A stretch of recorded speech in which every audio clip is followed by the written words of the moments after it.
Ce qui s'est passé à Saint-Louis est une chose d'une iniquité extrême.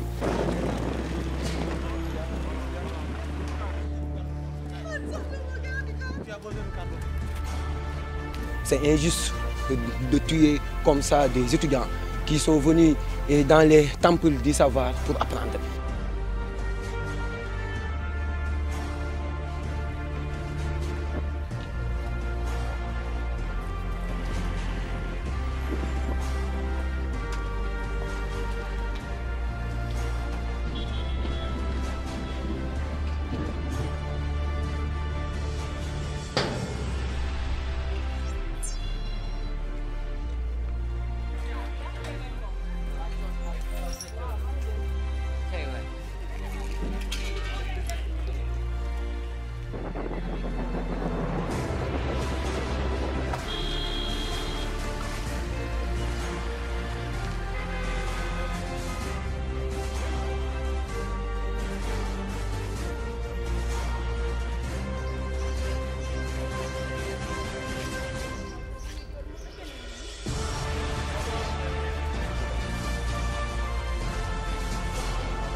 ونور ما تلوناه إلى روح محمد فلسن فرفعناه ونور ما تلوناه إلى روح محمد فلسن اللهم بالغ ثواب ما قرأناه ونور ما تلوناه إلى نور محمد فلسن عليه السلام وإلى أرواح من أصحابه رضي الله عنهم أجمعين وإلى أرواح جميع الأنبياء ولا أولياء.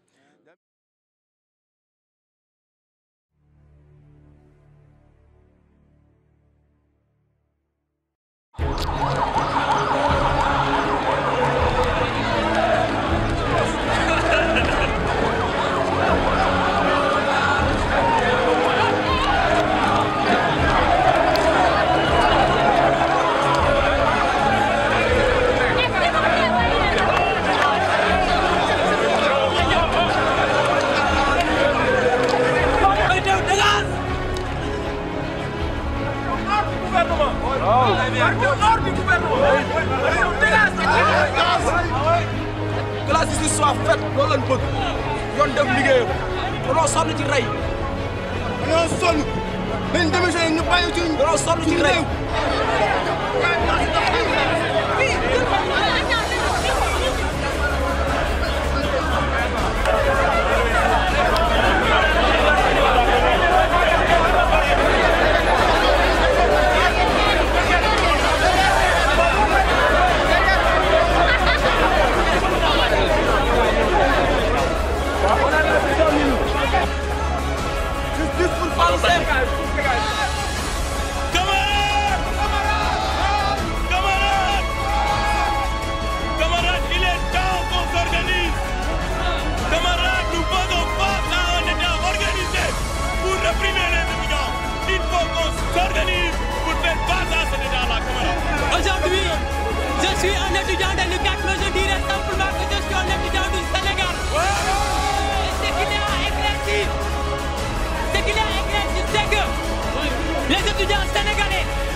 aussi que ça. Il n'y a pas de division entre nous. Cette marche a été organisée par toutes les universités du Sénégal. Ce qu'il y a à comprendre, c'est quoi? Saint-Louis, Thiès, Dakar, Bambey et UGB, Ziguinchor. Nous sommes tous des étudiants du Sénégal et nous partageons la douleur.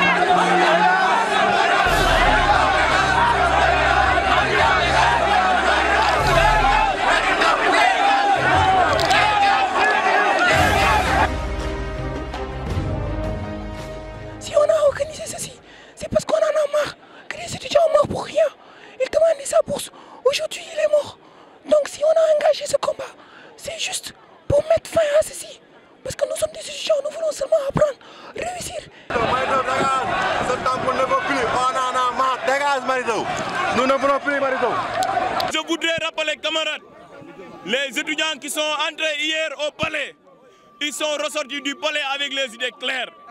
Ce que nous avons dit à notre base, c'est ce que nous disons aujourd'hui.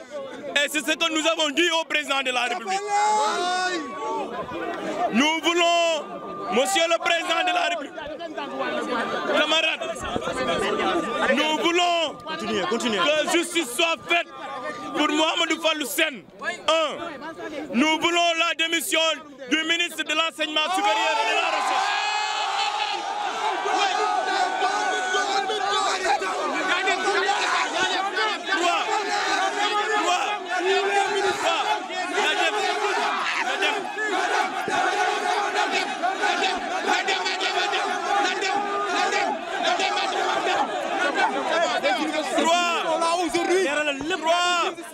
Trois camarades. Nous voulons le départ du ministre Ali Ndiaye.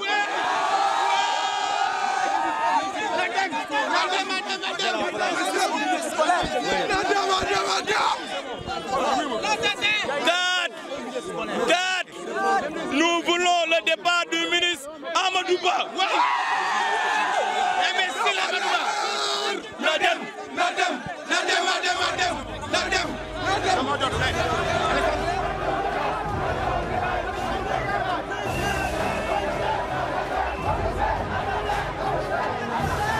Le système, il faut qu'on le revoie sur le fond.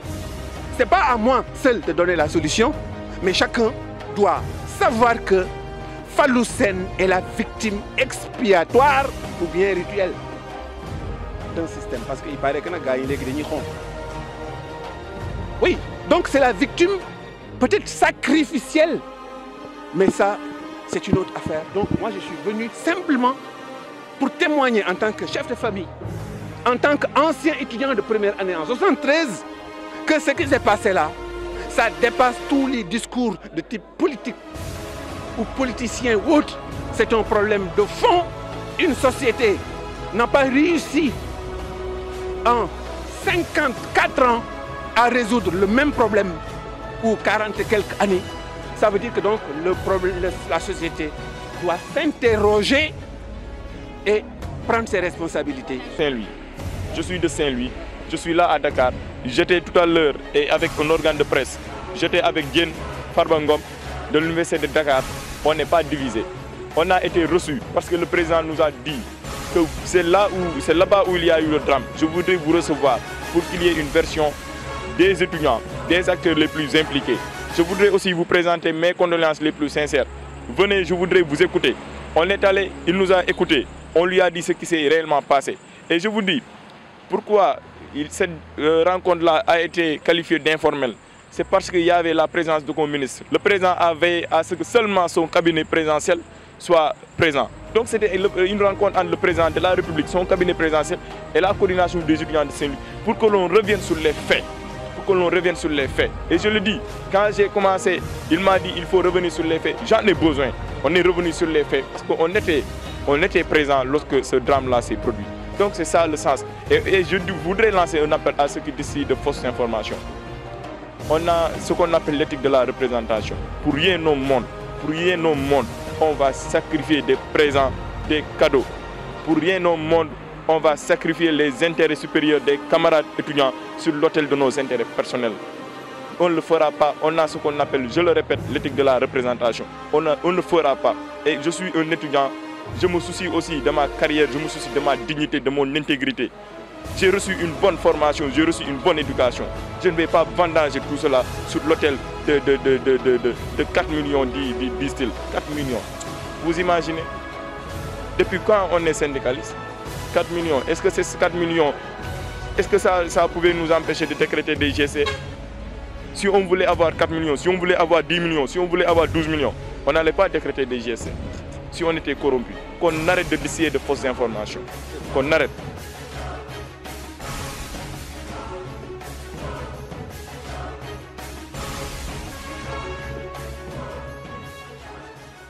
Je voudrais rappeler que le mot d'ordre en cours c'est illimité.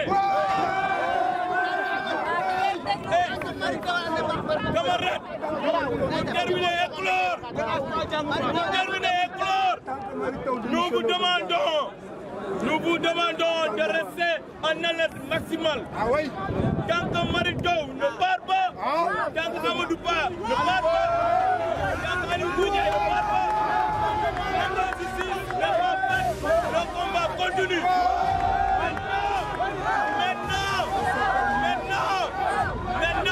Maintenant, camarades, maintenant, je pense que le commandant nous appelle sans cesse. Il est l'heure de rentrer paisiblement et possiblement. Le combat continue et sous d'autres formes. Le combat continue sous d'autres formes. Merci.